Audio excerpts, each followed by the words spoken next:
The City of Yellowknife is currently developing its 25-year plan. A key part of planning the city's future is planning where people will live. The city is pushing for the territorial government to free up more land to develop, and it's working to incentivize developers to build on the land the city already has access to. Deputy Mayor for the City of Yellowknife, Rob Warburton, is here with me in studio. His day job is as a developer, but he is here today as the Deputy Mayor. Rob, good morning. Morning. Thanks for having me. Well, thank you so much for coming in. Let's start with the right now. What can the City of Yellowknife actually do right now to start addressing the current housing need? What they're trying to do is trying to use the land we control, which is not very much. And so this is why you're seeing us progress things like you just saw Gitzel came for sale last fall, and that's getting built out along with a couple other lots in the city. We did just pass the zoning bylaw to amend Con Burwash, and we are still progressing on all those kind of infill, which is like Taylor Road. We have been pushing really hard with the territorial government for land transfer, but that's a bit of a longer lead time, as we all know. So those are larger parcels. So in the interim, we're trying to do those smaller kind of infill sections, fully aware that's just part of it. It's not enough. So longer term plan is in the community plan. Yeah. For people who may not know, when you say infill, what do you mean there? So basically it's areas that have not been developed that are already in like serviced areas, right? So like the Gitzel lots are just off downtown. That's a good example. Very mature old neighborhood of Yellowknife, and it had a whole section of land there right along the road. It had sidewalks and roads and water and sewer right in front of it. So we got that land, subdivided it, sold the lots. So from a development perspective, relatively fast to do that. It still took years, but relatively fast.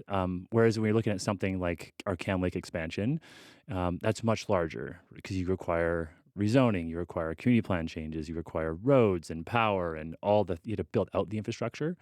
So those have much longer lead times. So when infill is a way of kind of using existing infrastructure and assets is kind of one way of describing it. Yeah. So it's not a specific type of housing. It's filling in areas of the city that have space. Yes, exactly. So like the stuff on Gitzel is kind of a lower density, right? So duplexes, townhomes, that kind of thing is what you're going to see there. We ultimately have zoning, which permits a number of things, and what actually gets built is up to the person that buys it. No towers going on Gitzel, for example. That's more downtown. So the zoning does dictate the type of housing in that area because infill is in various parts of the city. Yeah. City Council recently passed a bylaw to apply a tax to vacant buildings. How could that help address the demand for housing? You got to think of all this stuff like a toolbox, right? So like not one of these things will solve the housing problem, quote unquote.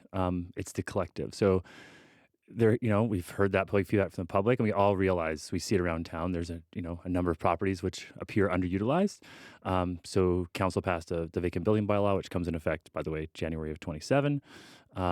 Give some lead time to folks to kind of get prepared. The idea is it's a disincentive, right? So if it's vacant, you need a permit.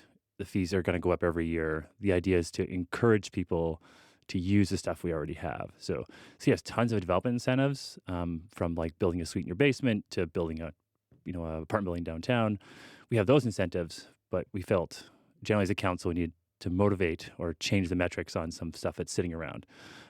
We are awaiting a memo on vacant land, kind of what are the options there. We don't have that yet, hopefully in a couple of weeks. But the vacant land bylaw is kind of one of the tools in the toolbox to try to kind of poke maybe some unmotivated folks to, lease it, rent it, sell it, do whatever with it, because a vacant building is not a community benefit to everyone. Right. So the hope would be that they would do something like they did, I think it's called the Nest, that new apartment building downtown where they took an old office building and converted it? Yes, conversion or, if the properties are big enough. We don't have a lot of large properties in town like that.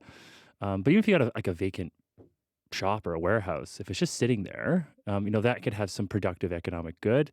Someone could use it. So, if folks want to keep it vacant, they totally can.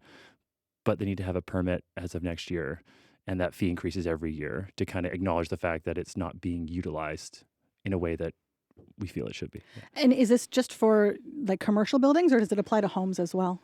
It applies to everything. I don't think there's a lot of vacant properties sitting around Yellowknife as residential. The stuff that is kind of more visually obvious appears to be mostly commercial, but it does apply to everything. Yeah. And you mentioned empty lots there. Would this new bylaw that you're looking at potentially tax empty lots as well?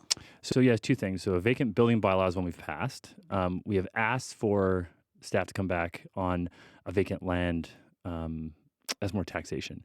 So can we address vacant land through a taxation change? So we don't know yet. Building a bylaw is very different than taxation. Taxation is very regulated by the territorial government. It's not designed to be changed every couple of weeks, right? It's a very static thing. So interested to hear back. But the idea there is that can we change the taxes on a vacant lot, again, to create a disincentive to sitting on empty land and kind of for years and years, which we've all heard about. Downtown is a good example. Folks always poke to, well, what about the lots downtown? To be clear, the city doesn't own those lots. They're privately held. We can't tell someone to do something or build something on them. But we can try to change the financial metric of sitting on land long term and start doing something with it. Yeah. The city does own the 50/50 lot, though. We do. And at one point, someone had a proposal to take it from us for $1, and that didn't happen. So, yeah, we are open for ideas. So if there's city owned land, like the 50/50 lot, that you can convert into use for something better, then we are happy to do that. Just gotta come and ask.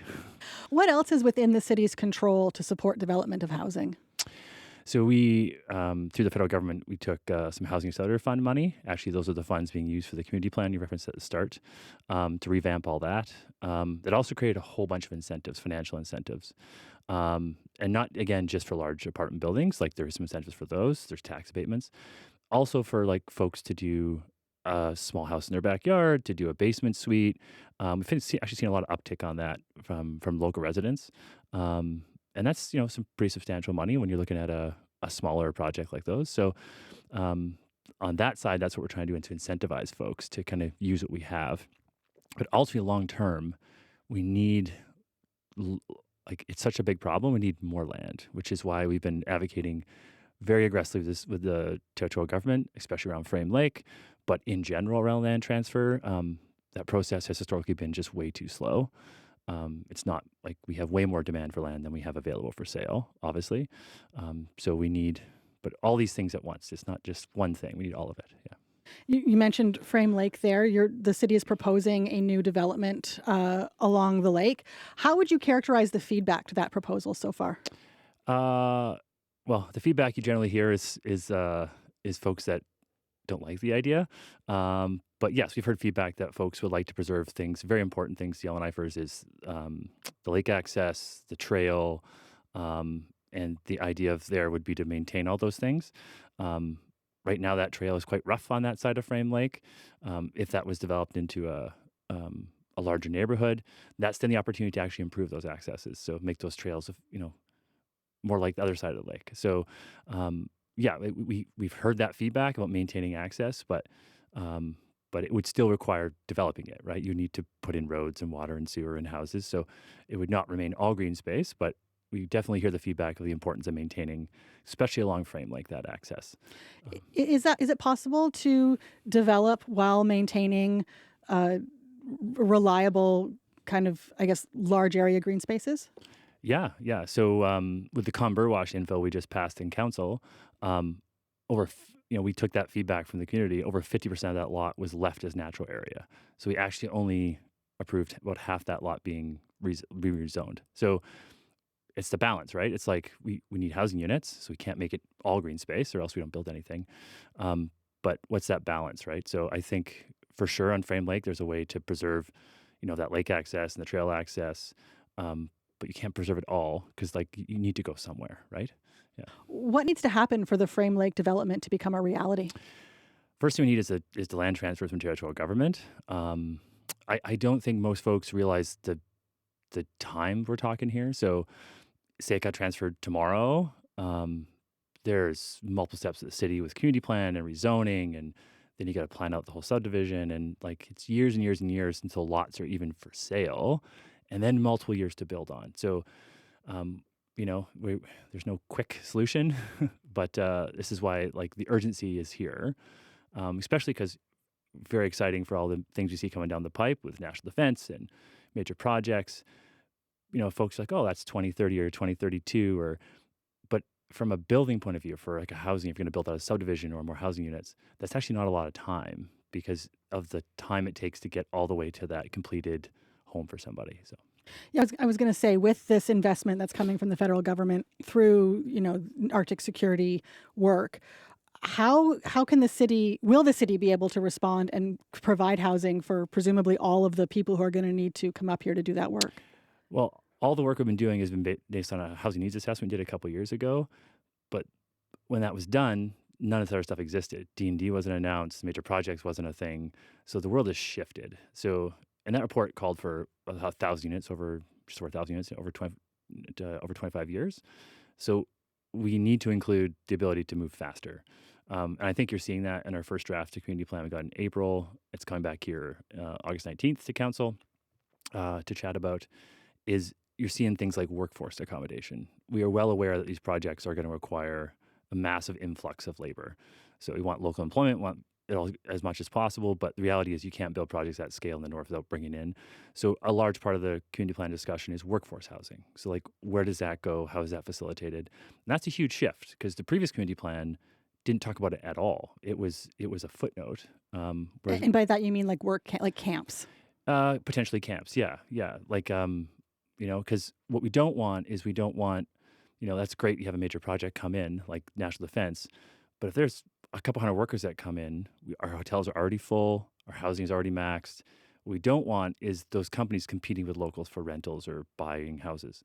And for that acute time period, this is why we're talking about where do camps go, or workforce housing is the phrase. They're like, I want investment in permanent housing, right? The city, that's what we want. But the reality is there's no way we can build that fast. Even if we had all land available today, there's just no way it could happen that quickly and meet that kind of potential surge in demand. So again, toolbox, right? So we have long-term housing plans, we have near-term housing plans with infill, and then for those big bumps, say workers, where does the camp go? How does that work? How do we service it? How is it safe for people to be there? So kind of make sure we have all those tools available to try to manage everything. But we've added over 470 odd like units in Yellowknife in the last couple of years, and our vacancy rate went down, so it got worse. Yeah. The housing report came out and said, it's tighter. There's more unsuitable housing in town. So we're not even meeting current demand with kind of what we're doing. So I think that's very telling. We need to do it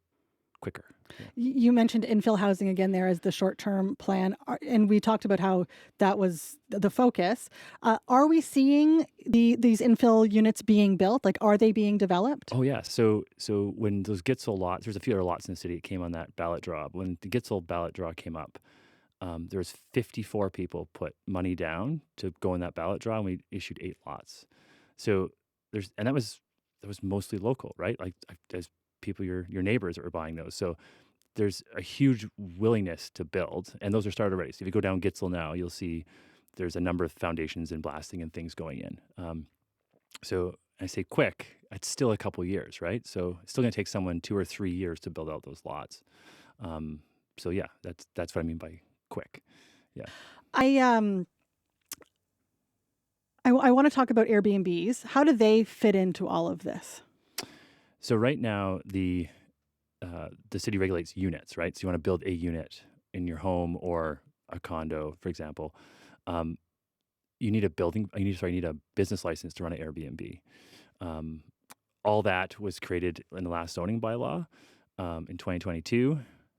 Once we update the community plan, we now need to change our zoning bylaw. This would be not right away, but the next council will address that, because now the community plan won't match the zoning bylaws. Then we got to amend the zoning bylaw. So if we want to discuss Airbnbs, we want to discuss short-term rentals, those are all allowed in the zoning bylaw. That's, I think, where we had that discussion.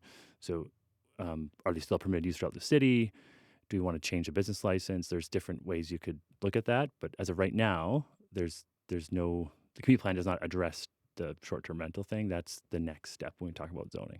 Do we have an idea of how much of the market the short-term rentals are taking out of what could be a long-term rental for someone? I don't know the number of those, but I think anyone can go online and see that it's quite substantial. That's also a demand issue, right? So we have a hugely successful tourism window here where hotels are booked solid. Like September, October, you can't get a hotel room in the city.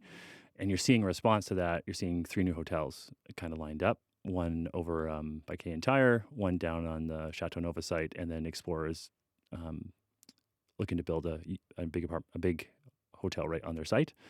So that will hopefully help that. But again, these major projects coming down the line, like a lot of transit workers use hotels. So so in addition to those hotels, how do we have more land for more hotels get built?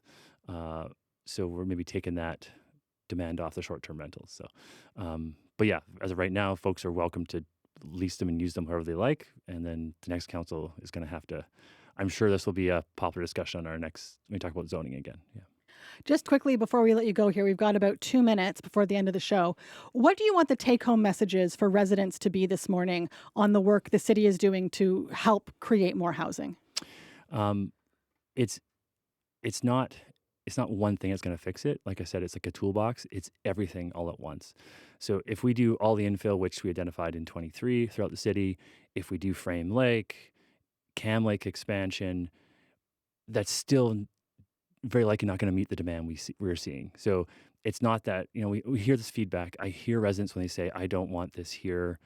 Like Comber Wash is very divisive, so like, but it has to go somewhere. And if we don't decide as a city how we want to change, how we want to do it, it's just going to happen to us, right? Rents will keep going up. Prices of houses will keep being unaffordable. These things will keep going if we do nothing. So as a choice. So as a council, we've chosen to try to do everything to try to address it, but it's not just one thing that's going to fix this. It's going to be multiple things we try and try to do. So we need all of it all at once. Yeah. And do we have enough developers out there that want to build? I think that ballot draw was telling. We had 54 people sign up for 8 lots, so there is demand there.